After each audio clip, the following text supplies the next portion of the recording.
Well, welcome to MATH1081 Discrete Mathematics. I'm Jonathan Kress, Director of First Year Mathematics here at School of Mathematics and Statistics at UNSW. Cool. And I'm Daniel Mansfield. This is so welcome to the course. We're here to tell you just a brief introduction about the course and the structure and what you can expect.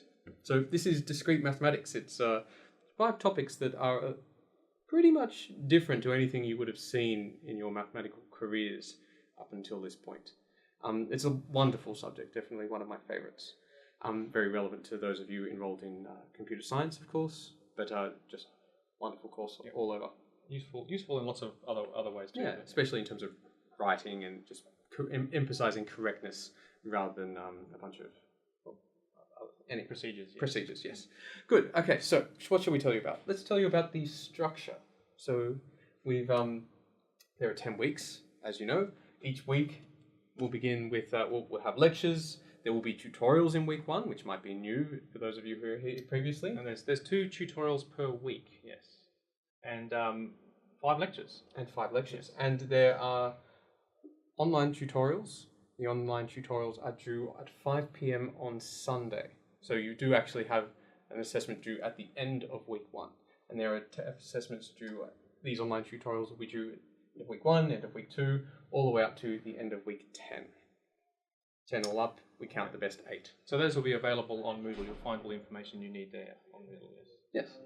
Yes. The online, I might just say, the online tutorials here are designed to either help you as revision after the lectures or as a preparation for the lectures. They're entirely self-contained. All the theorems, all the stuff you need to know is actually in the online tutorials, so you can do it entirely before attending lectures or afterwards as a revision.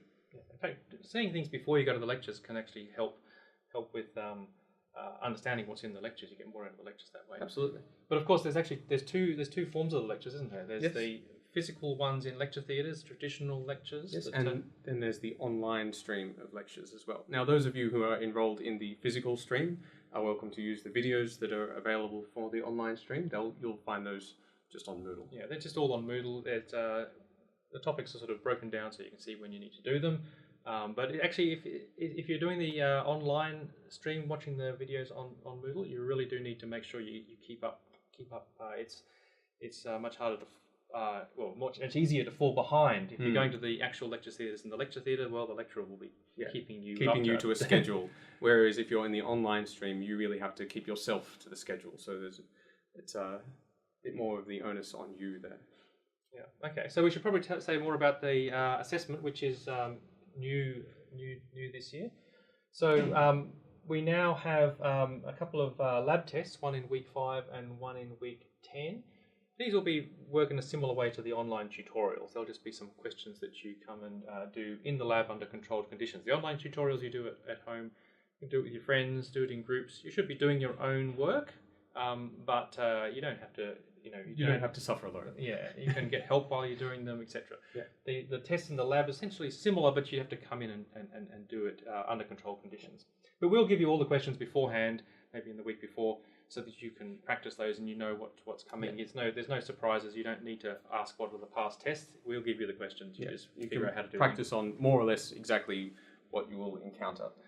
They're subject to a bit of randomization. Yes. We should also mention there'll be a process where you register for one of these tests in the weeks before that test. So expect in weeks 3 or 4 to have to choose a slot in which to sit your test in week 5, and similarly over here in week 10. Don't leave it till the last minute to choose a slot, because you will be presented with options that there won't be very many slots left. In yes. fact, they might even be in the past by the time you actually get around to it. So make sure you do that early. The other thing we should talk about is the assignment. So the assignment is designed to help you with your writing of mathematics. So the assignment will become available to you at the beginning of week 5, and you'll have 2 weeks to answer a few questions. They're typically the kinds of questions that you would find in the book. They're not terribly onerous, but we're really emphasizing the style and correctness of your writing here. Yeah, you have to actually write things very clearly, yes. And the logic has to be all correct. And we're also going to ask you to type it up. So maybe Microsoft Word or LaTeX or something like that to actually present it nicely in a PDF document. So so yeah, emphasizing the writing, not just, we expect you to have the correct answer in this because you can take the assignment home and just figure it out, but we really want you to write well. Now, that'll be 2 weeks. You'll have 2 weeks to do that, and then in this week, then you submit it through Moodle, and in this week, where you will be given one other person's assignment, and you're expected to provide them feedback on that assignment. So not only are you expected to write mathematics, you're expected to be able to read mathematics. Yeah, and you have to be able to detect any problems in that. That's actually a really important skill, because when you come to lectures, and your teacher in the past has told you things, you just assume that that's correct. But out there in the wild, you'll be faced with all sorts of things which may or may not be correct. Yeah. And it's important to be able to read something and actually think about whether it is right and whether it needs well explained or actually even possibly wrong.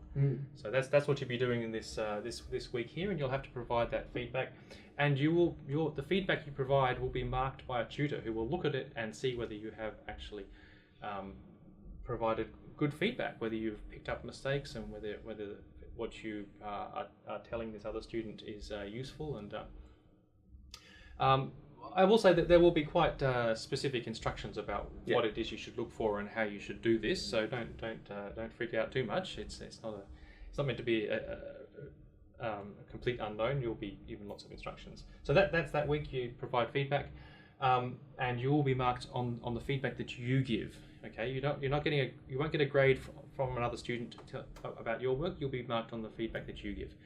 Then you get another opportunity to revise your work and submit the final deadline here, and that will be marked by a tutor. Yeah. So we should say the assignment, the first iteration of it that you submit here, will not be marked by a tutor.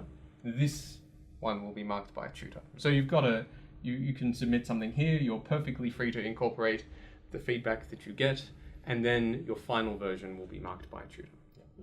Okay, Yeah. so I like this though. It's really stretching you in different ways than you will have experienced before. Here we're asking you to write, and here we're asking you to read, and so I think these are very wonderful skills that. And also the process of getting feedback and revising and improving is a very important one out in the real world.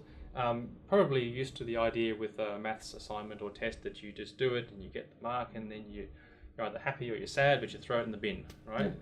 We want you to actually improve your work, and you get a chance to do that. You get this feedback you get here you'll have a wonderful opportunity to respond to that and really improve your writing through that.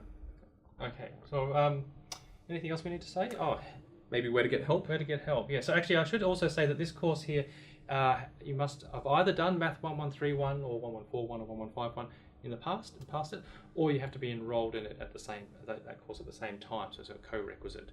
So you probably find out about help in that other course as well. All the same forms of help are available. There's the Math Drop-In Centre that you can go to. There's the Moodle forums, which are manned by staff from the School of Mathematics. As well, you're perfectly free to answer other students' questions. So that's another way you can get help. And there's the consultation roster, which will become available soon. Yeah. One more thing we should mention is week 11. So because there's some public holidays here in week 10, some lectures may be scheduled in week 11 as well. But it depends on the lecturer, how they're going at the time. We might just leave that as TBA for now, but there could be some lectures in week 11. Good. Okay. I think that's it. All right. Well, good luck. Enjoy. We both love this course, so hopefully you will too.